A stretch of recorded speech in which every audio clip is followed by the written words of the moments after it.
Question में क्या करा, 8 इंच की भुजा वाले एक घन है, कोई घन मतलब ये 8 इंच का बड़ा वाला है, इसे फिर छोटे छोटे घनों में काटा जाता है जिससे प्रत्येक घन की साइड 2 इंच की है। तो बड़े घन के पृष्ठीय क्षेत्रफल के संदर्भ में सभी छोटे घनों के पृष्ठीय क्षेत्रफल के योग के अनुपात ज्ञात कीजिए, ये वाली बात कर, मतलब दोनों का रेशियो बताना। यानी ये कह रहा है कि एक बड़ा सा घन है, यानी अगर हम ये वाली बात करें तो कह रहा है कि एक बड़ा सा घन है और एक कौन सा है, एक स्मॉल वाला है। अगर हम इसके बारे में बात करें, इसके साइड के बारे में बात करते हैं, इनके साइड के बारे में बात करते हैं, इनका साइड क्या है, तो कह रहा है कि बड़ा वाला जो है वो 8 इंच का है और छोटा वाला जो है वो 2 इंच का है।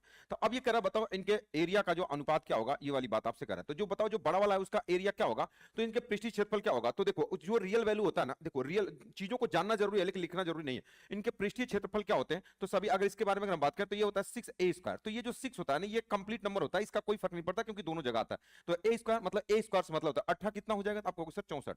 इसका क्षेत्रफल कितना होगा, तो 2 दूना कितना होगा 4। लेकिन ये छोटे छोटे एक घन नहीं है, ये तो एक है तो एक का गुणा कर दोगे, यानी अगर हम इसके बारे में बात करें ये एक है तो एक का गुणा करोगे, यहां पर कुल कितने थे, एक का गुणा करोगे तो कोई फर्क नहीं पड़ेगा। यहां ये छोटे छोटे कितने घन बनेंगे, तो 8 इंच वाला है और ये 2 सेंटीमीटर, तो कुल कितने घन बनेंगे, तो टोटल नंबर निकालो, छोटे वाले के टोटल नंबर कितने, तो बड़ा वाला कितना है, तो आप कहोगे सर ये 8, तो इसका आयतन 8 गुणे 8 गुणे 8 हो जाएगा। छोटा वाला कितना है, तो आप कहोगे 2 गुणे 2 गुणे कितना हो जाएगा 2, तो 2 चौका 8, ये 4 हो जाएगा, ए भी कट जाएगा, ए भी कट जाएगा, तो 4 4 4, यानी ये 4 चौका 16 कितना हो जाएगा 64 घन हो जाएंगे। यानी यहां पर जितने घन बनेंगे वो कितने हो जाएंगे 64। तो यही कर इसका अनुपात बताओ, तो 64 से 64 कट जाएगा, तो बताओ कितना हो जाएगा 1 कितना हो जाएगा 4। ये 1:4 ये आपके क्वेश्चन का आंसर हो जाएगा। कौन सा हो जाएगा, option number A correct answer हो जाएगा। एक बात ध्यान रखना, देखो ये 4:1 दिया, तो क्वेश्चन में कहा कि बड़ा घन, तो बड़ा घन को पहले रखा तो एक और छोटा, तो जब कभी किसी चीजों को काटा जाता है ना तो उसका क्षेत्रफल बढ़ता है, बात समझ गए। तो इस तरीके से क्वेश्चन का आंसर आपका ये हो जाएगा। या एन बराबर ये फार्मूला आप जानते रहिए कि ये बराबर क्या होता है। तो जो बड़ा वाला है, बड़े वाले की जो साइड है, जो बड़े वाले की साइड है, तो ये जो बड़े वाले की साइड अगर मान लीजिए कि अगर हमने ये वाली बात करें कि जो बड़ा वाला साइड है, तो आपको एन कभी भी निकालते तो बड़े वाले की साइड जो भी जैसे 8 इंच वाला है ना,